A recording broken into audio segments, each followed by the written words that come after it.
शोध यात्रा. Friends, we're approaching towards our third part, the next part of the research proposal series which we are running on our YouTube channel. तो इस channel में इस series में हम research proposal को किस तरह से बनाएं, उसके लिए A to Z जो स्टेप्स होते हैं वो मैं आपको स्टेप वाइज बता रहा हूँ. इसके पहले 2 वीडियोज़ आ चुकी हैं जिसमें मैंने how to select your topic and then how to write the introductory part of your research proposal, उस पर बातचीत कर चुका हूँ. आज के इस वीडियो में हम रिसर्च में आगे बढ़ते हुए ये जानेंगे कि हम लिटरेचर रिव्यू कैसे करते हैं. दोस्तों, मैं आपको एक चीज़ बता दूं कि लिटरेचर रिव्यू जो है वो हमारे रिसर्च के लिए, हमारे शोध के लिए बहुत ही इम्पोर्टेंट है. इसलिए क्योंकि अपने रिसर्च में हम ये जानते हैं लिटरेचर रिव्यू के ज़रिए कि हमारे विषय में अगर हम रिसर्च कर रहे हैं तो हमारे विषय में कौन सा काम हो चुका है. हमें जब हम पढ़ेंगे अपने लिटरेचर के बारे में, अपने रिसर्च, अपने विषय के बारे में जो भी रिसर्च हो चुके हैं, लोगों ने जो लिखा है और जो रिसर्च हो रहा है, वो लिटरेचर रिव्यू के अंदर आता है. और इसलिए ये क्यों खास बन जाता है, क्योंकि जब हम कोई टॉपिक डिसाइड कर लेते हैं, कोई भी विषय हम फाइनल कर लेते हैं अपने शोध के लिए, तो उसके बाद हम उस चीज़ के बारे में पढ़ते हैं. पढ़ने के बाद हमें पता चलता है कि कौन सा काम हो चुका है, कौन सा काम नहीं हुआ और कौन सा काम हो रहा है. ये 3 चीज़ें हमें पता चलती हैं. तो इसलिए इसके ज़रिए हमें फोकस करना होता है कि कौन सा काम नहीं हुआ उस विषय में, उस रिसर्च एरिया में, और वही हमारा रिसर्च टॉपिक बन जाता है, रिसर्च क्वेश्चन बन जाता है, रिसर्च प्रॉब्लम बन जाता है, जिसका हम अपने रिसर्च टॉपिक और अपने रिसर्च के ज़रिए जिसका हम आंसर ढूंढने के लिए निकलते हैं शोध यात्रा पर. तो आज के इस विषय में हम आज के इस वीडियो में हम ये जानेंगे कि लिटरेचर रिव्यू हम करते कैसे हैं.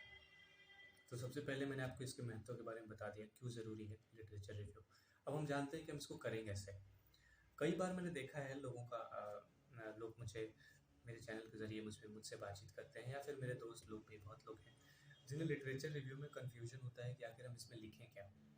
लिटरेचर रिव्यू को बहुत जगह पे कन्फ्यूजन होता है समझने में कि आखिर हम एग्जैक्टली इसमें समझें क्या लिखें. लिटरेचर रिव्यू के सेक्शन में समझ तो हम जाते हैं कि हमें पढ़ना है, लिटरेचर रिव्यू करना है, लेकिन उसमें हम लिखें क्या अपने प्रपोजल में या फिर रिसर्च पेपर में, कुछ भी में, वो समझना बड़ा मुश्किल हो जाता है बहुत लोगों के लिए. तो ये वीडियो अंत तक देखिएगा ताकि आपको ये समझ आ जाए कि लिखना क्या है. तो लिटरेचर रिव्यू जो सेक्शन होता है उसमें आपको सबसे पहले क्या करना है कि मैं भारतीय शोध के बारे में बेसिकली बात कर रहा हूँ. तो आप जो विषय चुन लेते हैं तो उसमें आप शोध यात्रा पर जाएं. शोध यात्रा पर देखें कि उस विषय के इर्द गिर्द कौन से काम हो चुके हैं, कौन कौन से थीसिस शोध यात्रा पे आपको मिल रही हैं.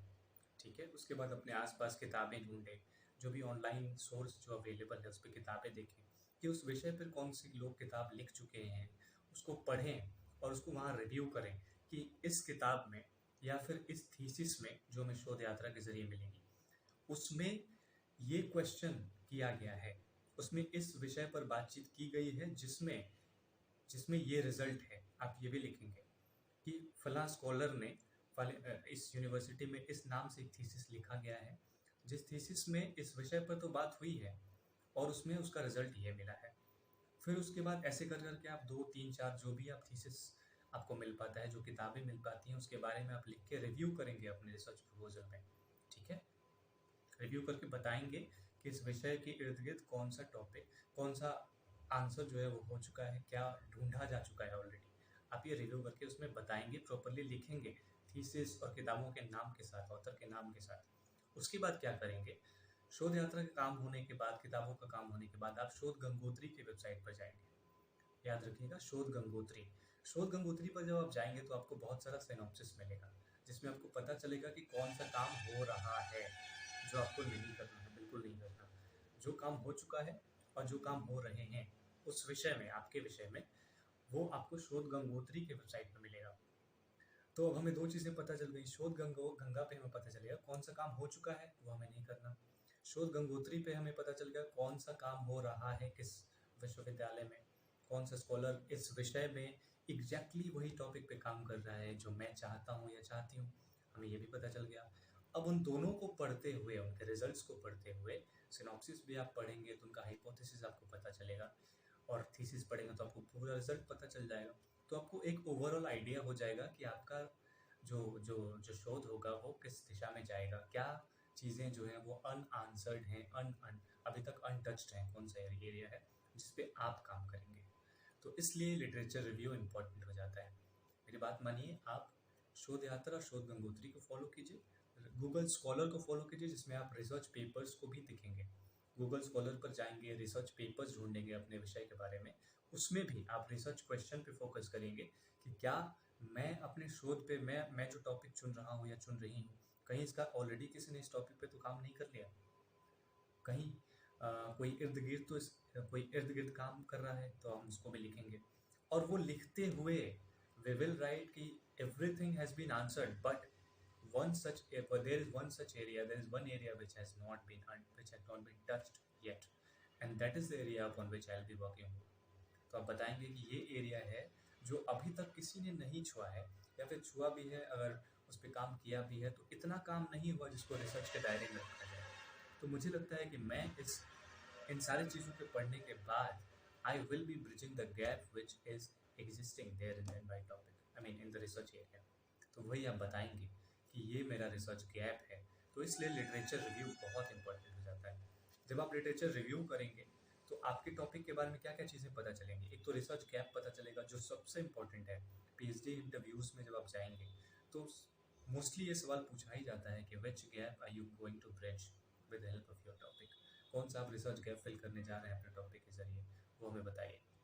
तो ये चीज़ ज़रूर याद रखिएगा कि आप रिसर्च गैप फाइंड करेंगे। उसके बाद आपको कॉन्टेक्स्ट मिलेगा, आपको पता चलेगा कि जब आप लिटरेचर रिव्यू करने जाएंगे तो ऑब्वियसली आप बहुत सारे थीसिस पढ़ेंगे, रिसर्च पेपर्स पढ़ेंगे, शोध गंगोत्री पे सिनॉप्सिस पढ़ेंगे, लोगों की किताबें पढ़ेंगे, तो आपको पता चलेगा कि ट्रेंडिंग क्या है आजकल आर्ट्स में, ह्यूमैनिटीज़ में। मैं शोध यात्रा पर मोस्टली आर्ट्स और ह्यूमैनिटीज़ के बारे में ही बातचीत करता हूँ। तो आपको पता चलेगा कि आपके विषय के आसपास कौन सी चीज़ें हो रही हैं, क्या ट्रेंडिंग है रिसर्च में आज के ज़माने में। क्योंकि रिसर्च के लिए हमेशा कहा जाता है कि research should be relevant to the society. फिलहाल हम क्या काम कर रहे हैं उसमें रेलिवेंस कहीं ना कहीं होना चाहिए, जो बहुत इंपॉर्टेंट है। तो लिटरेचर रिव्यू के ज़रिए हमें गैप पता चलता है, कॉन्टेक्स्ट पता चलता है, साथ में ये पता चलता है कि ट्रेंडिंग क्या है, क्या ट्रेंड चल रही हैं, और आप अपने रिसर्च को किस दिशा में लेके जा सकते हैं। खास उसके साथ साथ अगर आप रिसर्च पेपर पढ़ेंगे तो आपको एक प्रॉपर फॉर्मेट का पता चलता है, लैंग्वेज कैसे रखना है, डिक्शन कैसे रखना है, किस तरह से हमें डेटा को एनालाइज करना है।